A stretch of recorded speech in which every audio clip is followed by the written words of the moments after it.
I was 13 years old when my parents passed away. My fondest memories of my parents were where we would go up and down the east and west coast. We'd just all be happy and things would be okay. The perception of my dad was two different people. We had moments that, he would take us in and make us feel safe. And then there were times where it was a nightmare. The first memory that I have of my dad being abusive, my mother, she was holding me and he pulled us down the stairs. And I'd woken up from being unconscious, and I just remember her asking me to help find her glasses. People say you can't rape your spouse, but you can absolutely rape your spouse and take everything from them. And he really did that.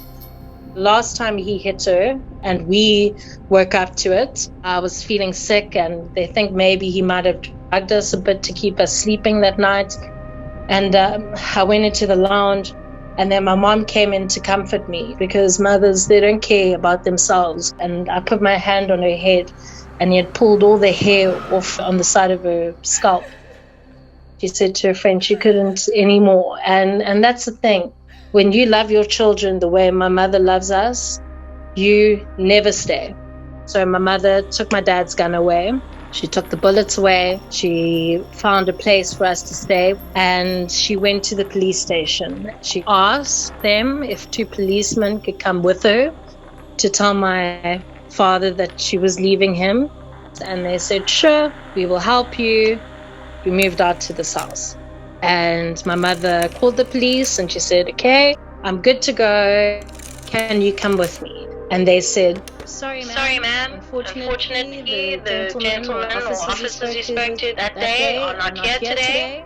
And so my dad came home to an empty house and he lost his mind. He phoned a different police station to say that my mother had stolen his gun.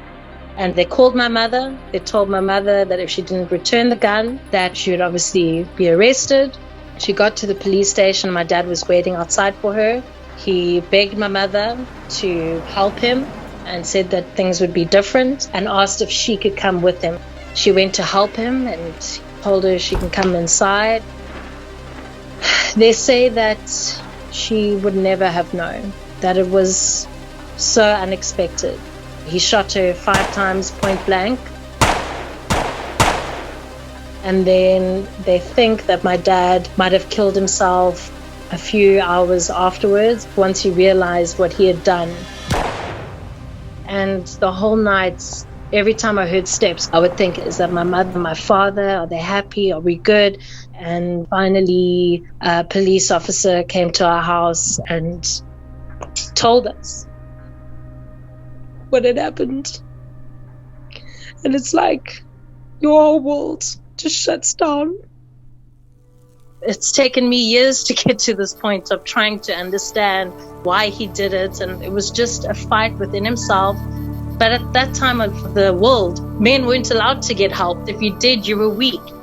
How many of our people live in silence? You don't know the internal fights everyone's going through. And until we start admitting responsibility for our community and our people, we need to stop tossing them aside and rejecting them and start realizing we need to help them. And that's why I try and lead a life of love every day. Mom, I just want to say I love you, and you're my hero, and you are not an object.